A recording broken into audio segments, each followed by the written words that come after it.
In the summer between my 7th and 8th grade year of school, I was really into making homemade French fries.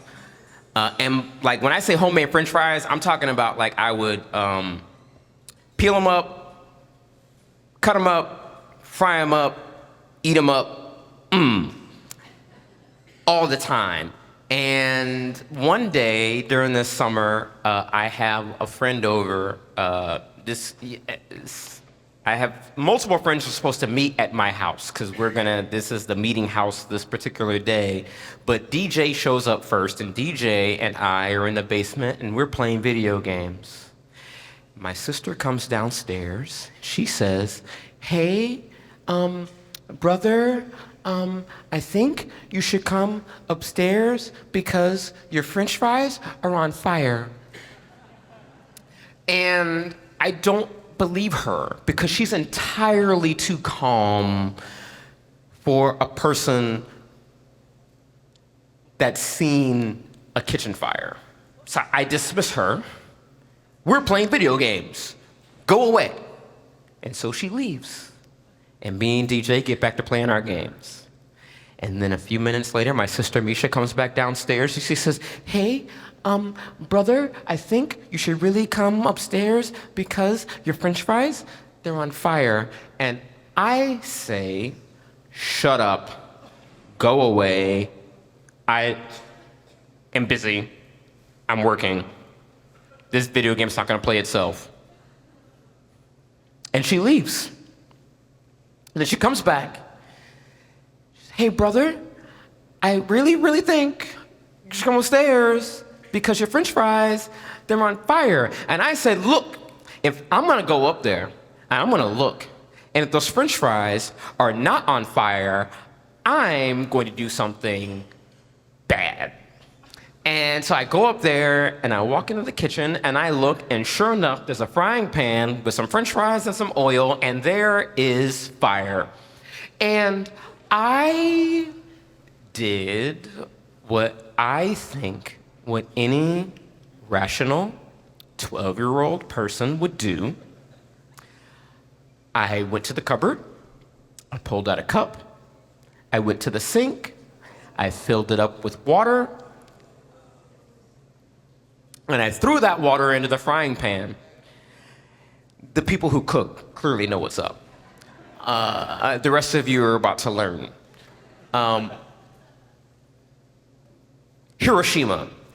There was a mushroom cloud in the kitchen that engulfed the range hood and everything, and it was bad. It was real bad, and I freaked out, and I was like, "Oh no, this is real bad. I know what I need. I need more water." So I got that cup, and I went to the sink, and I filled it up with more water, and I threw that into the frying pan. Nagasaki.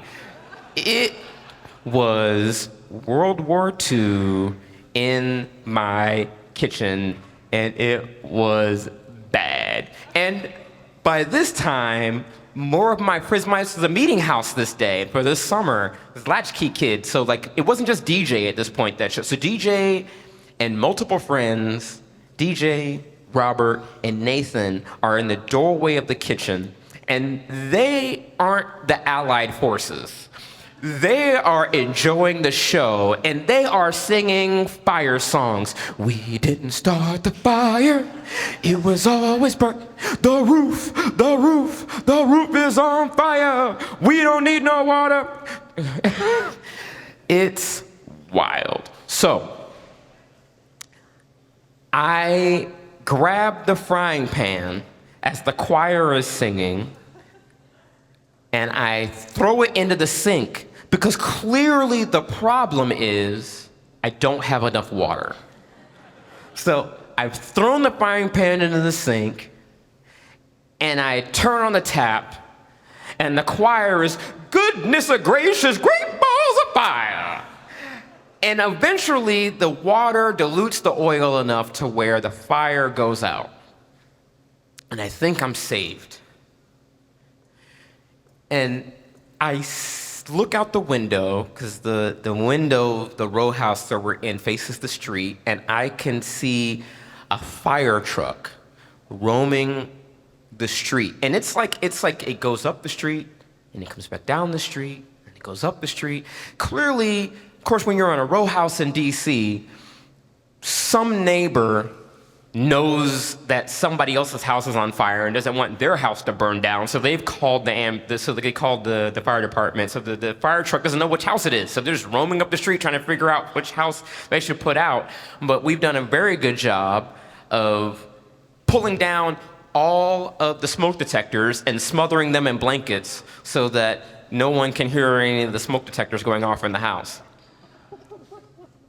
I put all of these people to work. My sister, Robert, Nathan, DJ. Everybody's getting this work. You are mopping. You are wiping walls. You are cleaning dishes. Everybody's got a job to do because my mom is at work and she's coming home and this house needs to be pristine. It has to be perfect. We are working. And at one point, as we're cleaning the house, we're making everything look good, we're using all the cans of air freshener.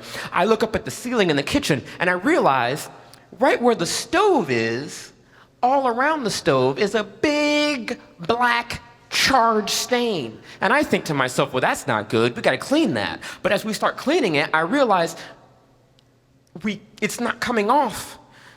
And if half of the ceiling is charred black, and the other half of the ceiling is regular semi-gloss white, we just gotta make the whole ceiling gray. So I put everybody to work. Everybody got a rag, and we're smearing the charred char all over the ceiling and make the whole ceiling gray. And we did it, y'all, we did it. Nobody was supposed to be in the house, though. This was a problem. The good thing is, my mom had a hoopty, and this hoopty sounded like a drive-by from 3 blocks away. And so, as soon as we heard the, I was like, yeah, 2-minute drill, 2-minute drill. Let's go, rags in the hamper, go. And so I kicked all my friends out, they got out through the back door, and then as soon as my mom finally comes, she parks her hoopty with the backfiring car, she parks it in the driveway, and me and my sister, we post up like staff at a 5-diamond hotel. And if you don't know what a 5-diamond hotel is, you're poor. I worked at one. I didn't vacation there. When my mom comes in and she sees me and my sister standing there, parade rest, staff, ready to serve. Yes, mother, welcome home from your long day of work. What do you need? What can we do for you? Would you like a beverage? She's very suspicious. But she's looking around and the house is clean. The floors are swept. They're mopped. There's a lot of air freshener. But nothing looks broken or out of place. So she goes on up to her room. She relaxes. And I almost got away with it, except for those meddling kids and their puppy. That's not true. I did get away with it. I totally got away with it. My mom had no idea. She never found out.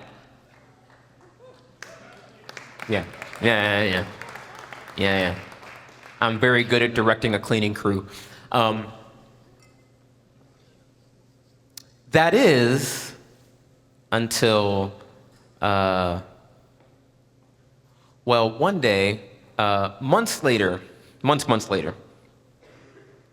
I'm not present, but my mom is telling my sister this funny story about how when we were getting ready to move out of that rental, that management came through and they were doing the home inspection to get you your deposit back or to take your deposit back or whatever. And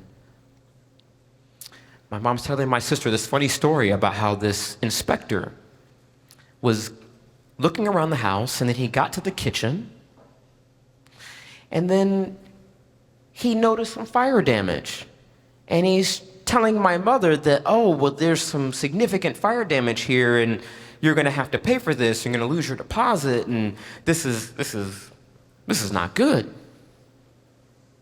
My mother says to him, I don't know who you think you're talking to. I'm a strong, independent black woman, and how dare you insinuate I don't know what's happening in my house? I live in this house. I've been living in this house, and if there was any fire and any fire damage, I would know. Who do you think you are, sir? Sit down. No.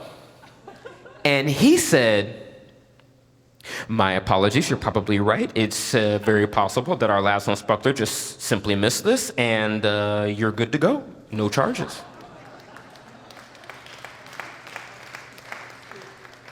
And my mom's telling my sister this funny story about how this inspector missed this fire damage. And Misha, isn't this a funny story? And my sister, see, what had happened was,